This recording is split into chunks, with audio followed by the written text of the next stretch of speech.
Alright, so we got all that stuff off, and there's the cam. So far, no wear, no obvious signs. Crank's tight. So we're going to delve deeper, and once I got that off, everything looked okay on it.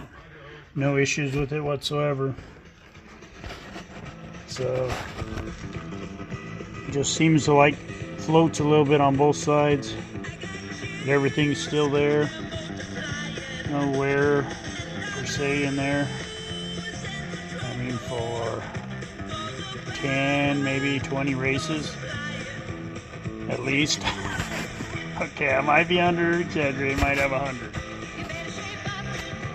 So anyway, let's tear some more engine apart.